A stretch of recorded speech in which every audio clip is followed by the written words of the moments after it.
Assalamualaikum warahmatullahi wabarakatuh. Selamat pagi pemirsa Trans 7. Hasanah pagi ini membahas tentang laut. Tahukah Anda, laut merupakan sumber penghasilan dan penghidupan. Seperti apakah fenomena unik tentang laut yang telah disebutkan dalam Kitabullah?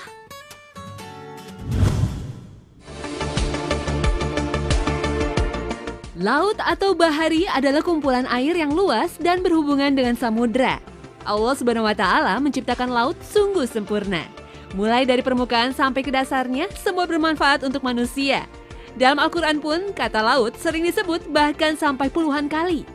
Secara geografis, komposisi laut sampai 2/3 jika dibanding daratan. Bahkan kemungkinan akan meningkat seiring terjadinya global warming.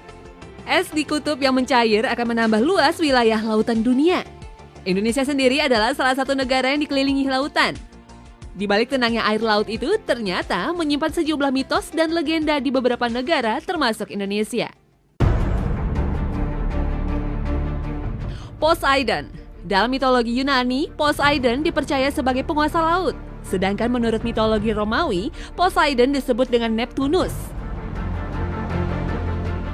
Sosoknya digambarkan sebagai seorang pria perkasa berjenggot dan membawa senjata berupa trisula.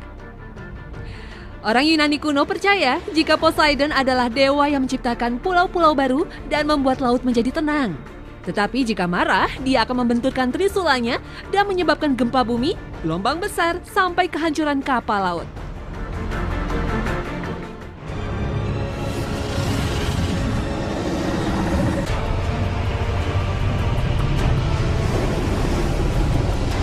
Yang tidak kalah seramnya adalah legenda Kraken.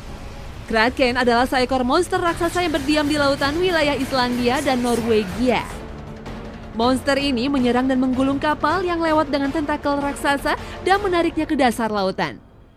Itulah sebabnya bentuknya diidentikan dengan gurita raksasa. Uniknya, mitos itu melanjutkan bahwa ikan-ikan kecil yang berada di laut itu suka berada di dekat Kraken. Karenanya, para nelayan Norwegia yang ingin dapat hasil tangkapan besar akan mengambil resiko itu. Mereka berani membawa perahunya berlayar di atas Kraken. Sehingga penduduk setempat yakin kalau nelayan yang pulang dengan hasil banyak pasti telah menangkap ikan tepat di atas Kraken.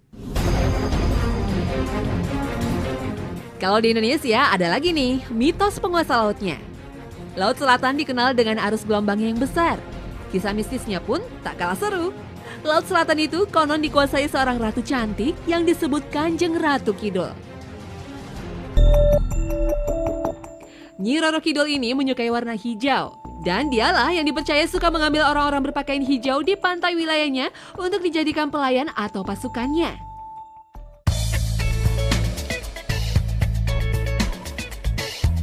Mitos dan legenda menyeramkan itu hanyalah sedikit kisah di balik besarnya manfaat laut.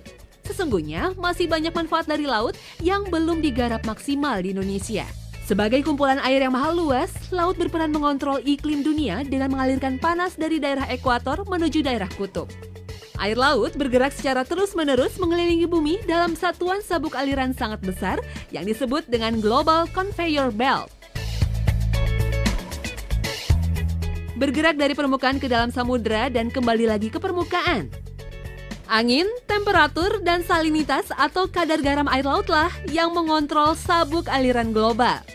Sabuk aliran ini kemudian memindahkan energi panas yang dipancarkan oleh matahari ke bumi. Pemandangan dan tenangnya air laut sangat disukai wisatawan. Tetapi ada juga yang dicari wisatawan karena ombaknya. Indonesia adalah surganya pantai. Banyak pantai yang masih alami dan berpotensi untuk dijadikan tempat wisata. Di dunia pun ada yang sangat terkenal dengan pantainya. Misalnya saja Thailand dengan pantai Phuket yang menawan. Bahkan sampai dipakai untuk lokasi pembuatan film Hollywood. Lalu pantai di Hawaii, surganya bagi peselancar. Ombak dan angin yang besar seolah menjadikan tempat ini surganya lokasi surfing. Dasar laut yang penuh terumbu karang juga menjadi tempat wisata bagi para penyelam. Suasana di bawah laut adalah magnet untuk orang yang hobi menyelam. Selain tempat wisata, juga menjadi tempat penelitian untuk tujuan ilmu pengetahuan. Penelitian terbaru adalah tentang alternatif energi listrik dari gelombang dan arus laut. Indonesia sebenarnya berpotensi untuk dikembangkan pembangkit listrik tenaga arus laut. mengingat banyaknya selat yang menghasilkan arus besar. Namun, entah kenapa pemerintah masih saja terfokus pada listrik yang dihasilkan dari solar. Listrik dari arus laut ini prosesnya mudah saja. Dengan memanfaatkan kekuatan gelombang dan arus laut untuk memutar turbin yang hasil listriknya dihubungkan dengan pembangkit listrik di darat. Bila saja segala permasalahan yang terkait bisa diselesaikan dengan segera, tentunya akan memberikan manfaat besar untuk penghematan bahan bakar minyak di negara kita.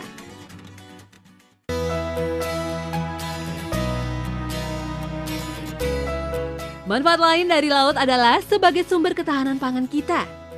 Terdapat 200.000 spesies biota laut di lautan dunia dan lebih dari 750.000 biota lain potensial untuk diidentifikasi. Bahkan pemerintah memperkirakan potensi 1,2 triliun dolar Amerika untuk laut Indonesia. Masya Allah, bisa lunas semua hutang negara kalau hal itu terlaksana benar. Bermacam-macam ikan dari yang kecil seperti ikan teri sampai yang ukurannya besar seperti hiu dan paus terdapat di laut. Masyarakat di sekitar laut memanfaatkan hasil laut tersebut sebagai sumber penghasilannya. Hewan laut yang dapat dimakan dan tidak beracun dijual belikan untuk menopang ekonomi mereka. Apalagi pernah dikisahkan seorang sahabat yang sedang berpergian dengan Rasul di atas laut. Ketika mereka bingung mencari air untuk wudhu, Rasul menjawab, "Laut itu airnya suci dan mensucikan, bangkainya pun halal." Artinya, semua hewan yang berasal dari laut bahkan bangkainya halal untuk dikonsumsi. Allah sungguh maha pemurah. Tetapi bukan lantas semuanya dapat diambil semau kita. Hewan laut pun ada yang termasuk hewan langka yang wajib dilindungi. Eksplorasi secara jumlah juga harus memperhatikan kelangsungan spesies hewan terkait. Kalau selalu diambil sembarangan, lama-lama akan punah. Misalnya saja ikan hiu dan penyu. Keragaman jenis biota laut ini juga harus diperhatikan, karena pasti akan berpengaruh pada ekosistem di laut itu sendiri. Ada lagi nih yang memanfaatkan laut untuk budidaya rumput laut. Jenis alga ini biasanya dapat ditemui di perairan yang berasosiasi dengan keberadaan ekosistem terumbu karang. Karena rumput laut biasanya hidup di atas substrat pasir dan karang mati. Selain hidup secara alami, manusia juga mulai membudidayakannya. Jenis yang dibudidaya adalah Gracilaria dan Eusema cottoni. Rumput laut ada yang digunakan untuk makanan. Baik dimakan langsung seperti es rumput laut atau dipakai sarinya untuk campuran produk lain. Sedangkan yang jenis tertentu digunakan untuk kosmetika dan obat-obatan. Budidaya rumput laut tergolong sederhana, hanya dengan menanam bibit di pantai saja.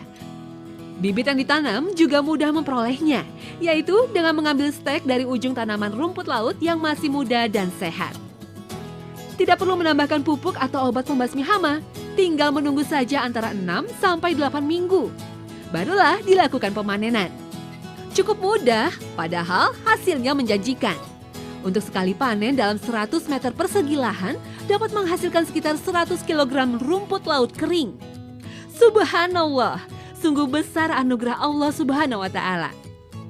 Untuk laut yang tidak terlalu banyak ikannya, masyarakat setempat memanfaatkannya untuk diambil garamnya. Laut adalah sumber air garam. Dengan bantuan sinar matahari, air laut dapat diolah menjadi garam untuk kebutuhan manusia. Prosesnya adalah dengan mengumpulkan air laut di kolam, tambak, danau, atau penampung lainnya. Tujuannya supaya air yang sudah dikumpulkan tidak terganggu pasang surut air laut. Hamparan air laut itu kemudian dijemur di bawah sinar matahari langsung sampai warnanya berubah merah. Petani garam akan memanen ketika air sudah merah. Warna merah ini berasal dari alga yang berubah warna akibat konsentrasi garam yang semakin tinggi. Selanjutnya, pengurasan air garam ke kolam kristalisasi atau tempat pengasinan. Disinilah garam akhirnya mengkristal di dasar kolam. Itulah saatnya garam dipanen atau dikumpulkan dengan alat garuk. Garam ini masih memerlukan proses lebih lanjut, seperti pencucian, penambahan yodium, sampai pengemasan menjadi garam dapur. Laut memang menjadi sumber penghasilan. Dari 1 hektar air laut dapat dibentuk menjadi minimal 40 kg kristal garam. Jadi bayangkan saja kalau luas lautan dunia mencapai 36.100 hektar. Produksi garam dapat mencapai 1.444 ton dalam satu kali panen. Atau setara dengan 60 karung beras. Padahal panen garam dapat dilakukan 3-4 hari sekali. Dan air laut tidak akan pernah kering sepanjang waktu. Subhanallah.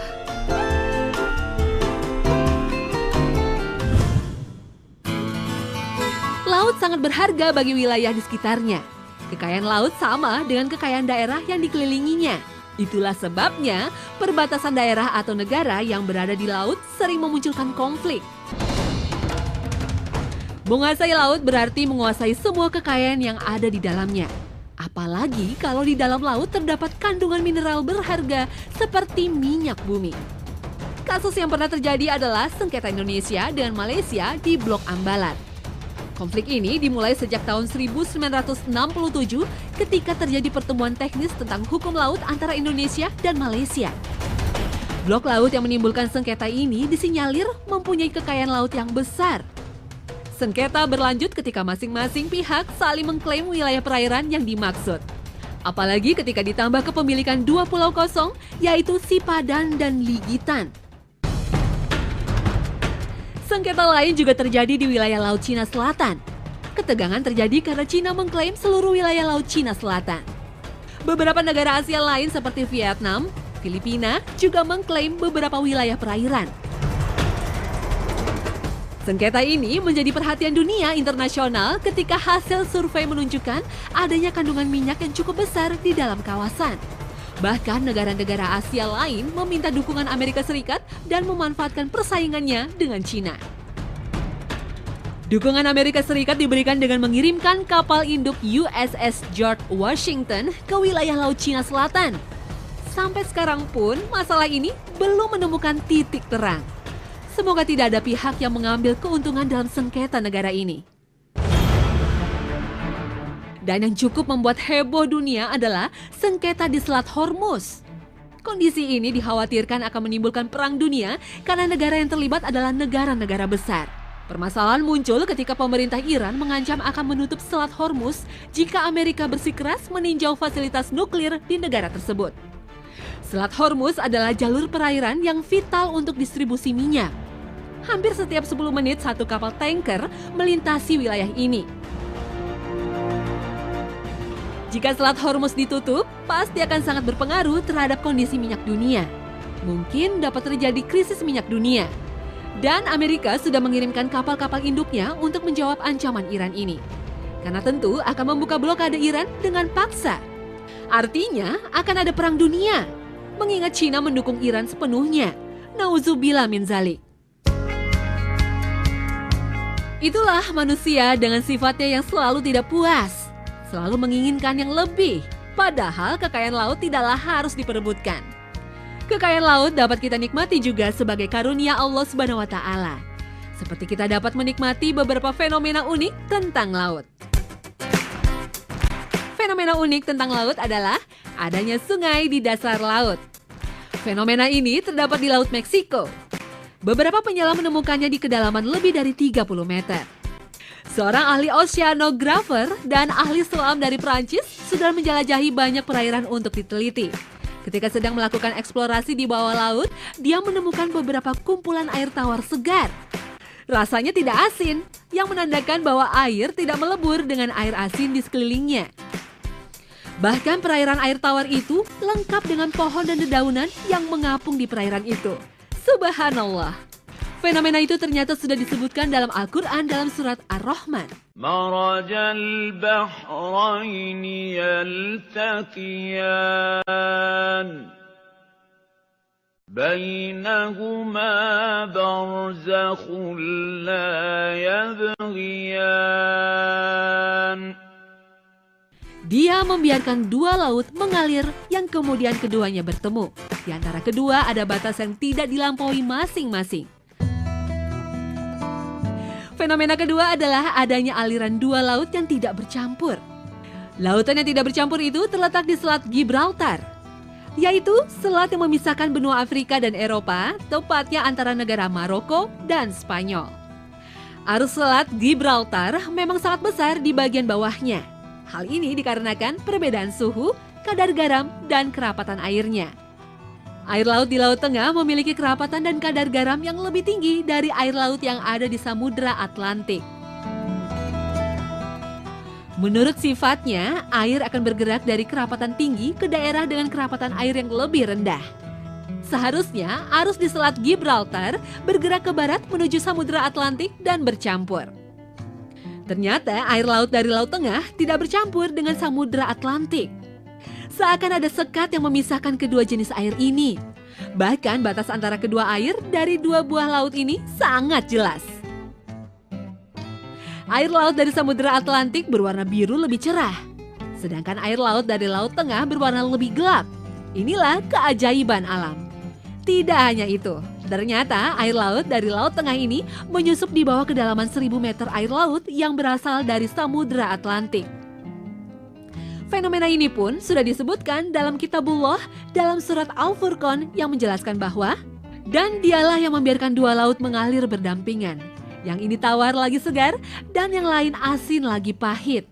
Dan dia jadikan antara keduanya dinding dan batas yang menghalangi.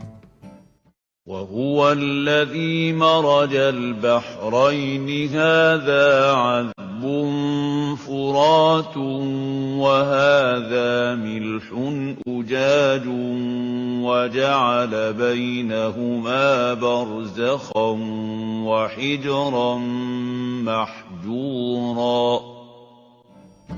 Ada lagi surat At-Tur ayat 6 yang menyebutkan bahwa ada laut yang di dalam tanahnya ada api. Sebagai orang beriman, hendaknya kita meyakini ini sebagai mukjizat Al-Quran dan kebesaran Sang Maha Pencipta.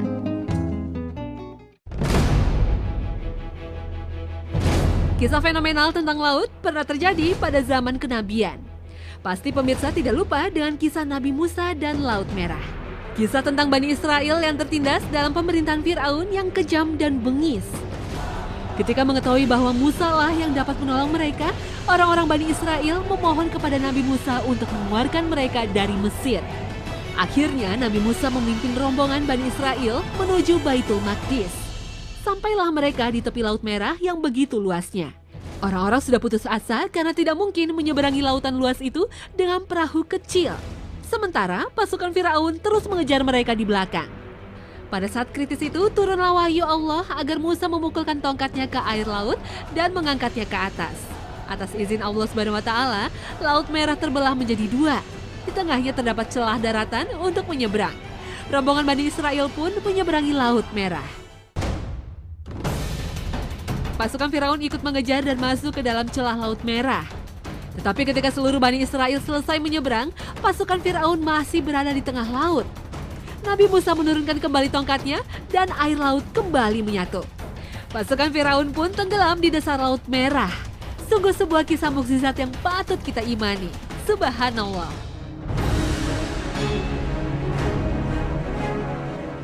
Selain manfaat yang besar, laut juga dapat menimbulkan musibah. Tentunya kita masih ingat dengan bencana tsunami yang pernah melanda Aceh dan beberapa negara di Asia pada tanggal 26 Desember 2004. Bencana ini memakan korban jiwa lebih dari 250.000 jiwa. Bahkan yang sempat menjadi isu internasional adalah tsunami di Jepang pada bulan Maret 2011. Bencana mahadahsyat itu sampai merusak fasilitas reaktor nuklir yang dimiliki Jepang. Dunia sempat mengkhawatirkan dampak radiasi yang ditimbulkan bencana tersebut. Mari kita telusuri penyebab bencana tsunami. Laut yang tenang itu tidak selamanya menenangkan. Tsunami adalah perpindahan badan air yang disebabkan oleh perubahan permukaan laut secara vertikal dengan tiba-tiba. Perubahan itu disebabkan oleh gempa tektonik yang berpusat di bawah laut, letusan gunung berapi, longsor bawah laut, atau hantaman meteor di laut. Hantaman gelombang tsunami ini mencapai puluhan kilometer dari bibir pantai. Sifatnya merusak apapun yang dilaluinya. Bahkan kekuatan yang maha dahsyat mampu mendorong kapal besar dari laut sampai puluhan kilometer ke tengah kota. Tinggi gelombangnya pun dapat mencapai puluhan meter seperti pada tsunami Aceh yang sampai mencapai 35 meter. Beberapa kasus tsunami telah memakan korban jiwa ribuan orang. Belum lagi kerugian materi pastinya sudah tidak terhitung. Bahkan trauma psikis pasti tidak terelakkan lagi. Begitulah kalau alam sudah murka. Padahal itu baru di daerah tertentu. Bagaimana kalau kiamat terjadi di seluruh dunia? Nauzubillah min zalik. Tentunya semua hal yang telah dikemukakan menjadikan kita lebih bertakwa kepada Allah Subhanahu wa taala. Karena segala sesuatu tidak akan terjadi tanpa seizinnya.